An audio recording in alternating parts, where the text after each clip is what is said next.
Welcome back, you guys, and let's talk about some NBA players that have been disappointing so far through the first quarter of the season. These players have taken a step back from what we are used to. Now, things can change, and some of these players have put together some good games recently, but we have to factor in the entire season so far, and those rough stretches are what put these players on this list. I will be doing a follow-up video to this one about surprising NBA players, so stay tuned for that. First on the list, we have Jaylen Brown, and this quote from Kyrie Irving best sums up what Jaylen is going through in his third year. I don't think Jaylen has ever been challenged in this way. When you're challenged sometimes and you've only been doing it for 3 years, you can question a lot of things. It was only 7 months ago when Jaylen Brown scored 34 points in the playoffs against the Bucks. He averaged 32 minutes per game and was relied upon as an important player to get the Celtics to the conference finals after many thought they could lose to Philly. A big part of why Jaylen is able to stay on the floor is because he's able to hit threes at a high rate. He was making about 39% of his threes on 6 attempts per game in the playoffs, which is a very nice percentage. That is a player that has to be defended at 24 feet. But this year, with everyone back healthy, he naturally has to take a lesser role on offense. This year, Jaylen is shooting 28% from 3, which is pretty bad. The league average for 3-point percentage is about 35%. Jaylen has publicly said this new phase has been difficult and he's still trying to adjust. I definitely understand his frustration. You go from being one of the top shot takers on the team just months ago in the playoffs to a role off the bench and less chances with the ball. He hasn't been good, but I think Jaylen will be okay if he gets more reps off the bench. The fit in the starting lineup with Hayward and Tatum didn't mesh well. Jaylen at the moment isn't really a player that's best as a full-time spot-up shooter though. He needs the ball in his hands a bit more to get in a rhythm. The Celtics definitely knew in the preseason that this could be a problem, but they have strung together some good games and are beating who's in front of them. Like I've been saying, this won't matter too much in the regular season. The real test will be in the playoffs and if they get into the later rounds, because other East teams are going to dare Jaylen to shoot if he's still shooting this poorly. As somebody who is a huge fan of John Wall, it's unfortunate to say this, but he hasn't been that great this year. He's been picking it up lately, but the Wizards are 11-17 and out of the top 8 in the Eastern Conference. John is averaging 21 points per game, 9 assists, about 4 turnovers, and shooting 44% from the field. He had a game against Memphis where he turned the ball over 9 times, and as the lead playmaker on the floor, that's going to completely mess up the flow of the game. One of the things that got John Wall known as an elite point guard wasn't just his offense, but his defense. About like 3 years ago, he was one of the better defending point guards in the league. The funny thing about this ugly start to the season for the Wizards is that they probably could use a rolling big man like Marcin Gortat at times.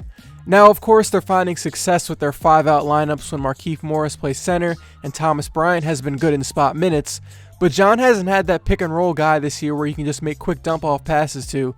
He's had a lot of success with that, and yeah, Gortat is kind of washed at this point, and they didn't really like each other, but they had chemistry. John has been picking it up lately even with his injury. He just had a nice offensive game against the Celtics. He was going right by Kyrie and straight to the hoop. When Aaron Baines was switched on to him, he went right by him too.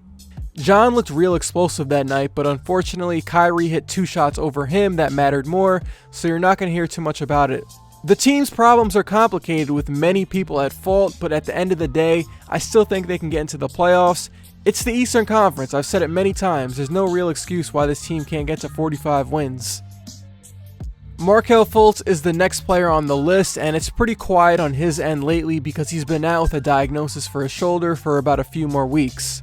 This feels like bullying at this point talking about Markelle. I don't want to criticize him too much, but at the end of the day, when a number 1 overall pick is not even playing because of a very strange situation, it's hard not to be disappointed. Not only was he the number 1 pick, but the Sixers traded up to get him, and he was supposed to be a part of the big 3 with Ben Simmons and Joel Embiid. Markelle looks slightly better in certain parts of this year, but the bar is so low that it's hard to really count this season as progress.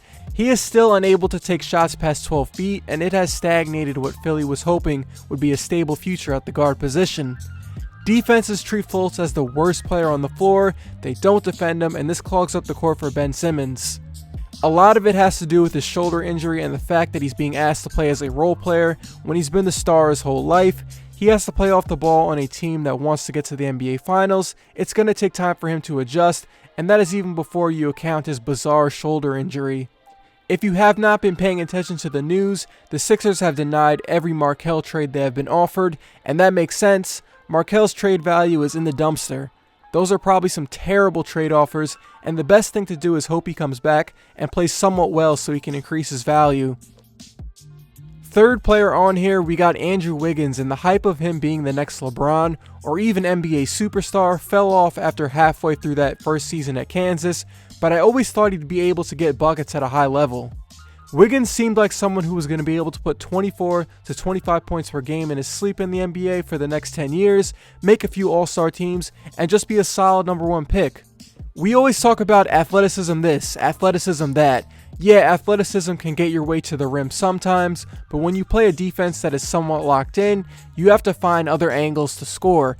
And those angles to the rim aren't open all the time by using your athleticism.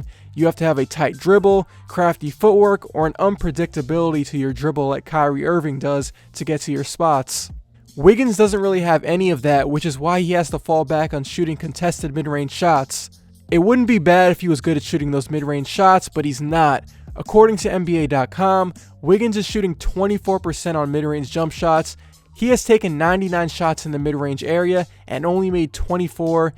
That is awful, and part of the reason why he's shooting a career-low 40% from the field and a career-low in points per game. He's had some good games this month, but overall it's been a disappointing year for Wiggins. Next on the list we have Chris Paul. When CP3 signed that 4-year, $160 million contract, there was a lot of talk about how that might be the worst contract in the league in 2 years because of his age and injury history. I definitely thought the contract could be bad for Houston in like 2 years, but proof of it being awful has already popped up in the first month of the season. Without even looking at stats, you can tell that CP3 does not have that same spring in his step that made him such a dominant player in the past, and it's affecting his defense. One of Chris's best skills has been defense. Right now, Chris's defense has not been good, and part of the reason why Houston's team defense has been bad. CP3 is still doing okay for someone who has injuries, but at the age of 33, you can tell he has taken a step back in his on-ball defense. He can get beat a lot easier now. Now, of course, the Rockets have had many problems that have contributed to their average start. They lost Ariza and Abam Mute, they had early injuries and a suspension, the Carmelo experiment didn't work as they thought, and their defense from every position has slipped. But part of that has to fall on CP3. He is averaging his lowest points average since his rookie year, lowest field goal percentage of his career, and highest turnover rate of his career. No matter which way you look at it, Chris hasn't been good this year. Plus, with how fast teams have to play going into 2019, I do wonder about his wear and tear by the time we get to March. But at the same time, it's CP3. He's one of the best offensive guards in my lifetime. I'm sure he'll string together some good games over the year. If the Rockets are going to be able to somewhat save themselves over the next 4 years, Chris Paul is going to have to be at least 85% of what he was last year, or I wouldn't be surprised if the Rockets try to move him next season. Last on the list, we got another Wizard, and that is Austin Rivers. I'm not really going to say much here. He's been terrible, like absolutely terrible, and I totally get why they made a trade to move him to Phoenix. So a few months ago, the Wizards traded away Marcin Gortat for Austin Rivers to get some bench scoring. Bench scoring was a weakness on last year's team, so this trade made a lot of sense in theory. Gortat was getting older, him and John Wall didn't really like each other, and they just needed some bench scoring. But Austin has been terrible. He's not shooting efficient, he's not making good passes, and he's not playing defense. Outside of a few good shooting games, the trade for Rivers has been an L. At least it was only for 1 year because Rivers is a free agent next summer. The Wizards moving forward should probably just give more minutes to their rookie Troy Brown. If Rivers is not scoring, he's pretty much doing nothing for you. I don't really know how he helps the Suns. I guess he's better than whatever they have at point guard right now, but I wouldn't really call him anything more than an average passer and average playmaker. He'll get to chuck up a bunch of shots, so I guess Austin's probably cool with it. You know, I did think about putting Brandon Ingram on here, but his numbers are decent when he's not playing with LeBron. I would be more concerned if his numbers were bad with LeBron and when he's without LeBron. And that's it for me. Of course, there are scenarios where all 6 of these players can make a comeback this season. Things can change quick in the NBA, but we have to talk about what's been happening, and these players so far have been disappointing. Remember, I will be dropping a video about surprising NBA players in the next few days, so be on the lookout for that. Let me know what you agree with, what you disagree with, and I'll see you guys soon.